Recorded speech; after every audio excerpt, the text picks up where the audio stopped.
जम्मू कश्मीर की हो रही है तो एक तस्वीर हम आपको दिखाएंगे। उससे पहले जानकारी, वित्त मंत्री का जम्मू का दौरा आज रहा, क्योंकि 2 दिवसीय जम्मू कश्मीर दौरे पर वो रही और सीतारमण ने महिला उद्यमियों की बात खासतौर पर कही है कि किस तरीके से उन्हें फायदा पहुंचाया जा सके। स्थानीय छोटे उद्योगों को विस्तार की भी बात कही गई है।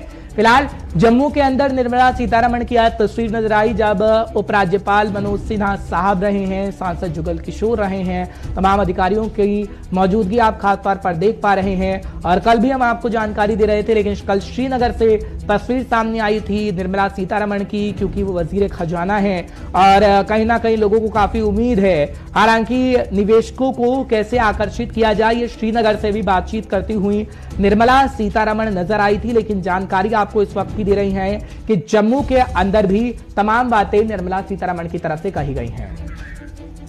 विनोद कुमार हमारे सीनियर साथी इस वक्त जुड़ चुके हैं जम्मू से लाइव। तमाम जानकारी आप तक पहुंचाने की पूरी कोशिश करेंगे। विनोद, बहुत बहुत शुक्रिया 5 के पंच में अपना समय देने के लिए, हमारे साथ जुड़ने के लिए। विनोद, जम्मू कश्मीर का जब हम जिक्र करते हैं तो सबसे पहले आता है पर्यटन क्षेत्र, और पर्यटन क्षेत्र को लेकर हम हमेशा डिस्कस करते रहे हैं कि हाँ, कितना बढ़ावा दिया गया, कौन सी सरकार ने क्या किया क्या नहीं किया।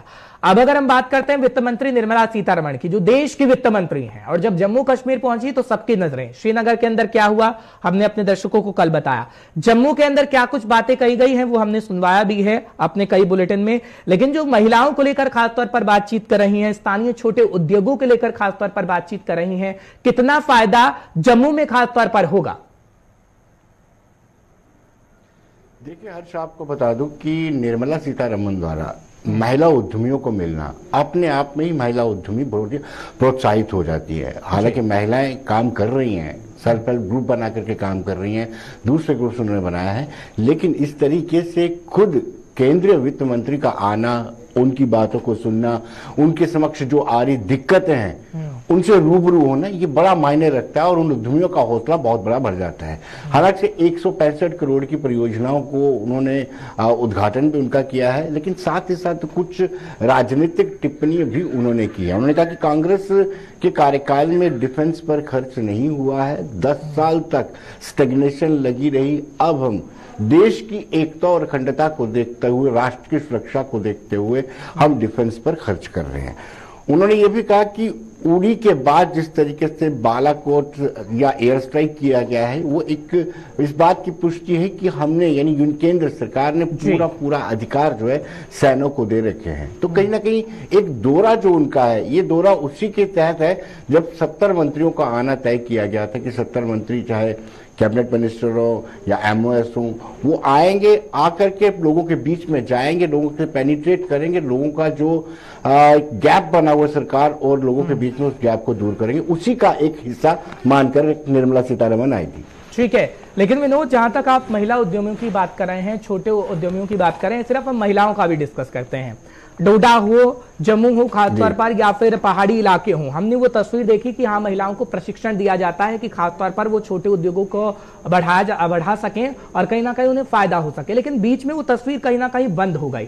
किस वजह से वो तस्वीर बंद हुई? क्योंकि 370 हटने से पहले वो तस्वीर आती थी बखूबी, आप भी अपने प्रोग्राम में चलाते थे और हमने देखा, लेकिन वो तस्वीर कहीं अब नजर नहीं आ रही। क्या उम्मीद लगाई जाए कि निर्मला सीतारमण जब इस वक्त पहुंची हैं तो वो तस्वीर एक बार फिर से नजर आएगी, चाहे फिर पश्मीना शॉल को लेकर हो या फिर छोटे जो उद्योग होते हैं खासतौर पर, उन्हें बढ़ावा मिल सकेगा? लेकिन कुछ रोज पहले ऐसा प्रयास किया गया था और महिलाओं के ग्रुप्स बनाए गए थे, जिसमें हम सेल्फ हेल्प ग्रुप कहेंगे, स्टार्टअप के लिए महिलाओं को लाया गया था। लेकिन हर समय एक चीज को और ध्यान में रखना है कि जब 5 अगस्त 2019 के बाद बदलाव आया, संवैधानिक बदलाव आया, लेकिन उसके साथ साथ एक जिसको पेंडेमिक कहेंगे, कोविड-19 भी आ गया। कोविड-19 के चलते जो गतिविधियां इतनी एक्सपेडाइट हो चुकी थी, वो कहीं ना कहीं थोड़ी सी शांत हो गई, थोड़ी सी कम हो गई है। एक कोविड-19 भी इसका एक कारण रहा है। लेकिन आपने खुद ही कहा कि निर्मला सीतारमण के आने से जरूर प्रभाव पड़ेगा। जिन महिलाओं से वो मिली हैं, जिन महिलाओं से वो रूबरू हुई हैं, वो आगे माउथ कैंपेन करेंगे, जब आगे अपने सहयोगियों से और महिलाओं से बातचीत करेंगे कि निर्मला सीतारमण जो केंद्रीय वित्त मंत्री हैं, उन्होंने ऐसी उत्साहपूर्वक बातें की है, तो मुझे लगता है कि और भी महिलाएं जो घर में बैठी हैं और अपना उद्योग लगाना चाहती हैं उनको प्रोत्साहन मिलेगा। और मुझे लगता है कि बड़ा इंपॉर्टेंट विजिट या टूर 2 दिन का जो है निर्मला सीतारमण का रहा है। ठीक है विनोद, बात पर्यटन क्षेत्र की करते हैं, क्योंकि जब भी हम जम्मू कश्मीर का जिक्र करते हैं तो खासतौर पर कश्मीर जहन में आता है, वहां की डल झीलें जहन में आती है, जन्नत नजर आता है। लेकिन जम्मू को मंदिरों का शहर कहा जाता है।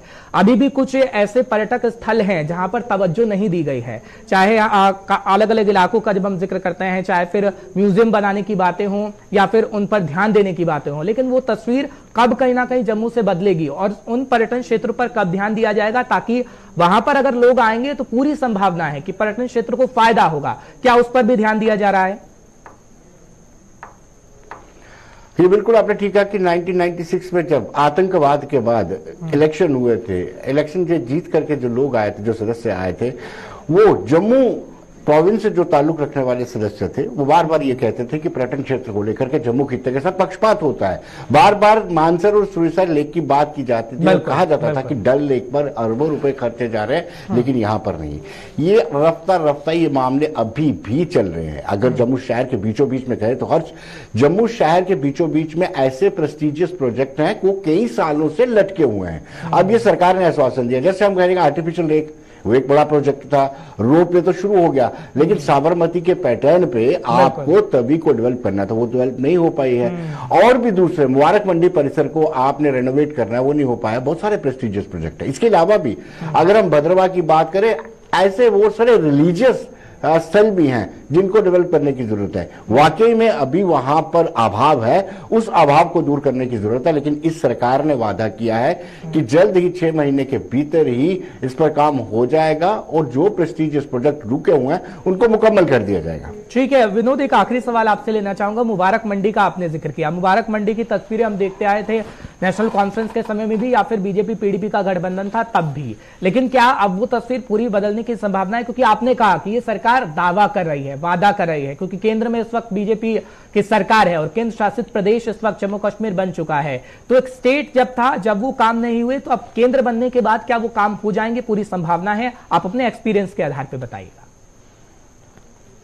देखिए, ये लंबा प्रोजेक्ट, अगर हम मुबारक मंडी की बात करें तो अगर ईट बजरी से इसको बनाना होता तो मुझे लगता है कि जल्दी बन जाता। लेकिन जो मटेरियल वहां पर लगा हुआ है, पुरातत्व विभाग के अधिकारी यहाँ एक्सपर्ट्स हैं, उसी मटेरियल को यूज करना चाहते हैं। लेकिन लापरवाही भी हुई है, कुछ जगहों से गिरा भी है। लेकिन ये प्रोजेक्ट में थोड़ी देरी होगी, संयम बरतना होगा। लेकिन साथ ही साथ डोगरा सदर सभा ने कल ही एक प्रेस कॉन्फ्रेंस करके डिमांड किया है कि ये मुबारक मंडी को पब्लिक के लिए खोला जाना चाहिए। अभी पूरी तरह से बंद है, रेनोवेशन की हालत में है, लेकिन कहीं ना कहीं हर्ष होगा जरूर। जिस तरीके से अब जम्मू की आवाम खड़ी हो चुकी है, जम्मू की आवाम हिसाब मांगना शुरू हो चुकी है, तो मुझे लगता है कि एक दबाव बनेगा और इस दबाव के अंदर मुबारक मंडी का भी जो रेनोवेशन है उसका काम मुकम्मल होगा। बिल्कुल विनोद, बहुत बहुत शुक्रिया।